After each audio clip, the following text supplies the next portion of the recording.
This is our residential hip flashing. This measures 5 inches on each side. Also have a residential hip ridge that measures 7 inches. Whenever possible, the smaller cap is the best one to use. Typically on a hip, you'd use the 5, and on the ridge, you'd use the 7.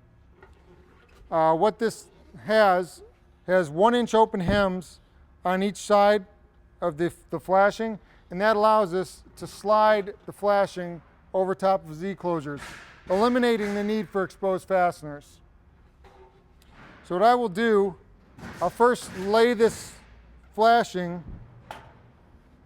directly up the hip, and I'll mark the edge of the flashing with a pencil.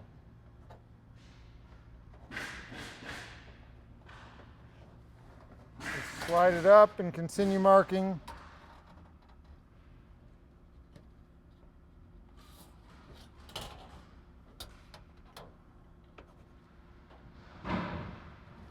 Once I have the marks, I'm going to install Z-closures in these areas.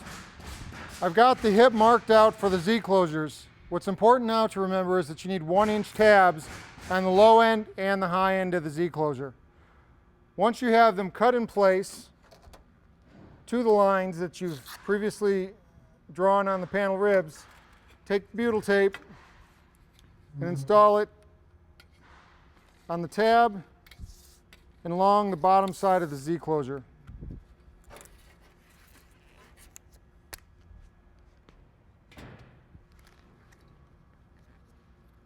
Peel the backing.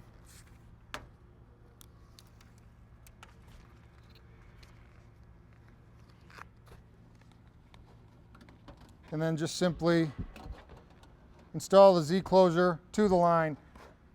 It's important that you don't go over the line, as that'll change the way the hip cap fits. You want to stay, a good rule is 1/8 inch behind the lines. Then we'll secure with 1, 2, 3, 4, 5 screws. Typical spacing on a closure for screws is 4 inches. To form the end cap, we need to make a special closure. I'm going to measure down from the top of the Z-closure, not just down to the bottom of the Z, which is 1 inch, but down to the bottom of the panel hem, because I want to close this whole corner in. So from the top of the Z down to the bottom of the panel hem, that measures 1 1/4 inches.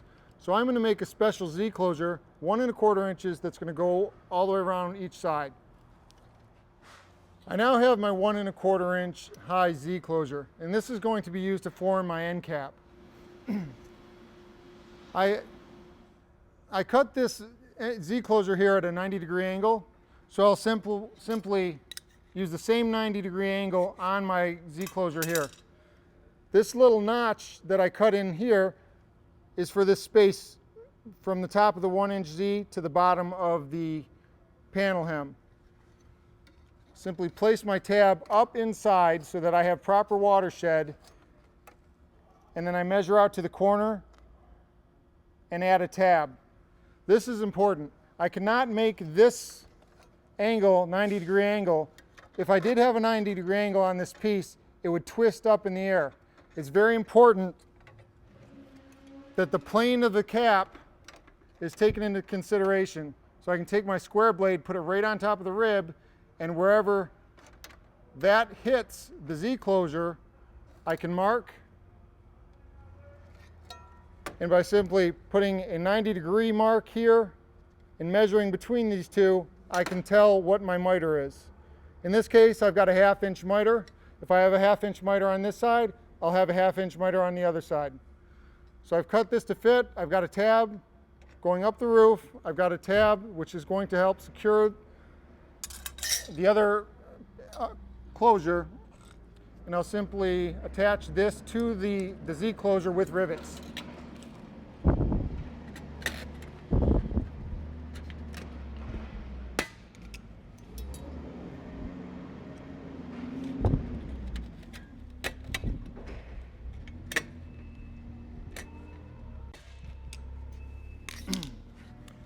Now when doing this other side, again, this is a 90-degree angle.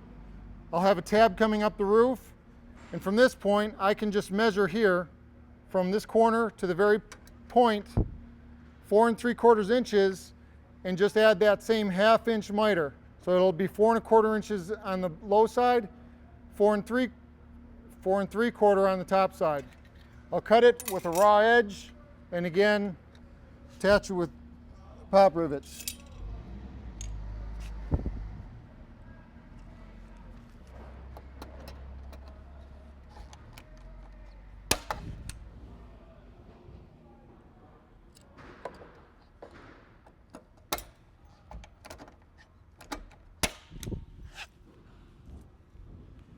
Double check my miter to make sure it looks good. It does fit. So once again, I'll install pop rivets in the corner.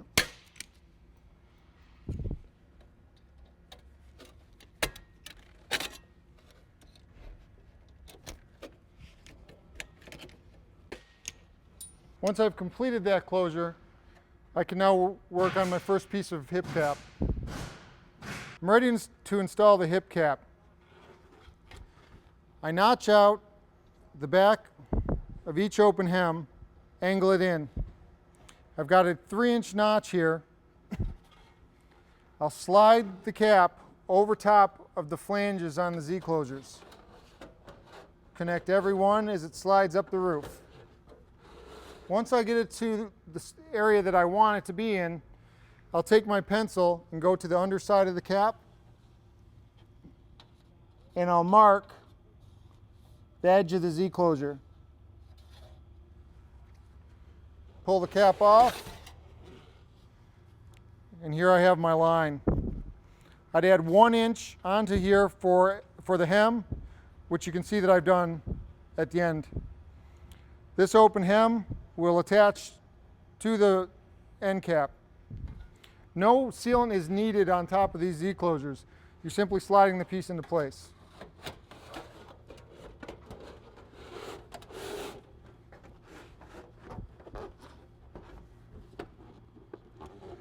Once I have the hip cap in place, it's very important that I put fasteners at the top so that this cap cannot slide down the roof. I'll line the hip cap up with the hip and put 2 rivets in the cap, 1 on each side,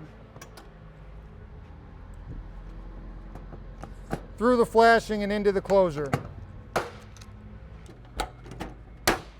I'll do the same thing no matter what the length of the hip is. 100 feet, I'm going to have notches at the high side and a rivet on each side. This will keep this from being distorted or coming off the roof at all.